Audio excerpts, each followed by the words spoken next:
Hey guys, welcome back to another one. Today we're going to be talking about the historical value of furs in the North America from the early 1600s through the 1900s.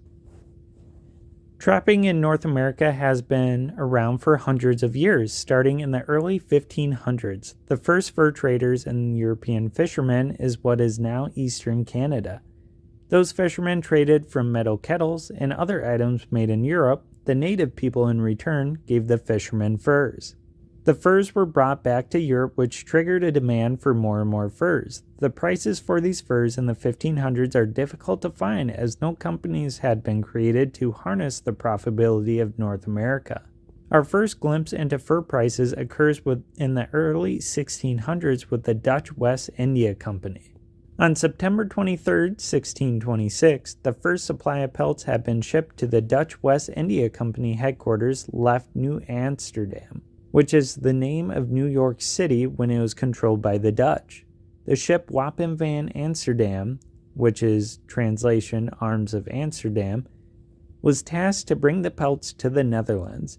The fur cargo consisted of 7,246 beaver pelts, 853 otter pelts, 48 mink pelts, 36 wild cat pelts, and 34 rat pelts.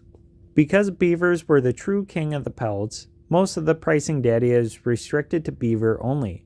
In this video, we'll be only giving beaver prices. In reality, beaver pelts became the unofficial currency of the New World.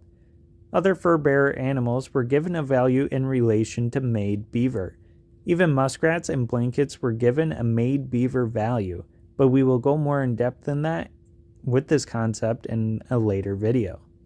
According to the University of Notre Dame, we know that generally the value of a whole winter beaver pelt fluctuated between 6 and 8 guilders in Dutch money.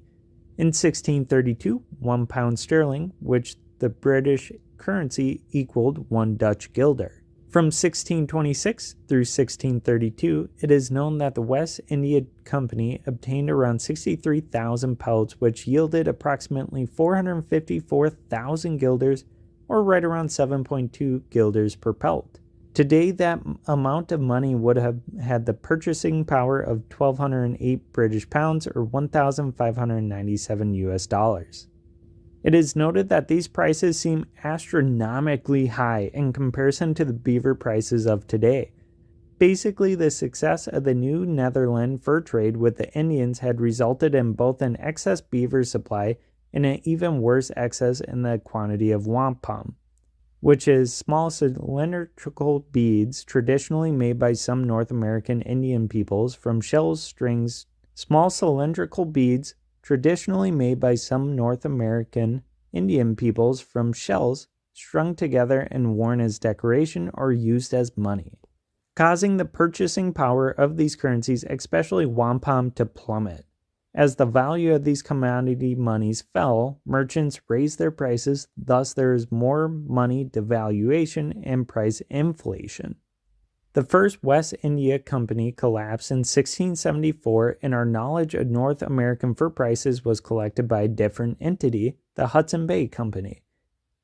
It is not clear in initial research, but it seems as though the Hudson Bay Company was maybe able to rein in the problems that the West India Company had. The following prices seem much more reasonable.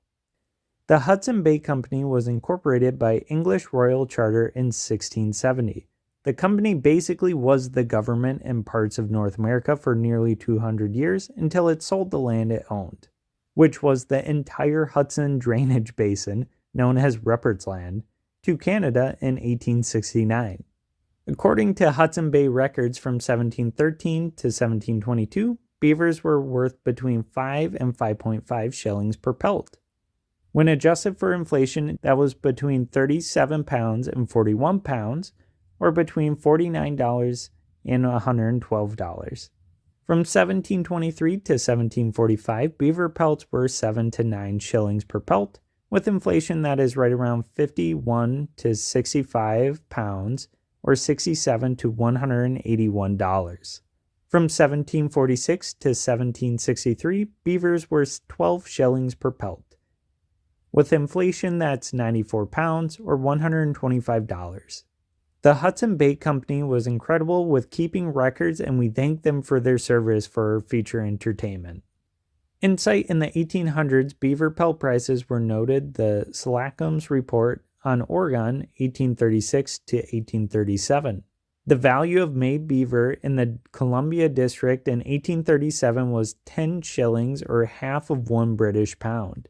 The exchange rate with the US dollar was 5 shillings to $1 or 1 pound to $4. Once the furs reached the wholesale fur markets of New York or London, they were measured in bulk by weight, not by the individual pelt. A pelt that cost Hudson Bay Company $2 at Fort Vancouver would bring right around $7.50 on the wholesale fur market. A Fort Vancouver pelt that cost $2 in the 1800s would have cost 48 US dollars today. A wholesale pelt that cost $7.50 in 1800s would cost 176 US dollars today. Now, the 1900s data is much more easy to obtain. For example, the data that I am using is from Wisconsin Department of Natural Resources. In the 1930s, it was $3, 1950s, it was $5, in 1970s, it was $10, in the 1990s, it was $25, in the 2010s, it was $20, and in the 2020, it was from $20 to $60. The prices of beaver pelts of the 1700s to now can almost directly be linked to the number of trapped beavers. We will be doing a separate video in regards to those figures. One thing to overall know about the figures I put forward today is that the prices of beavers have been relatively steady up until the late 1800s when beavers were almost trapped to extinction. For all of the 1900s, the price of beaver pelts have been the lowest ever since the inception of fur trading. And in 2020, the price of beaver pelts is at absolute bottom price. Thank you guys for watching. Be sure to click like on the video if you did enjoy it, and leave a comment if you want, and we'll be sure to answer it. And we do have merch down below, so be sure to check that out. We'll catch you on the next one.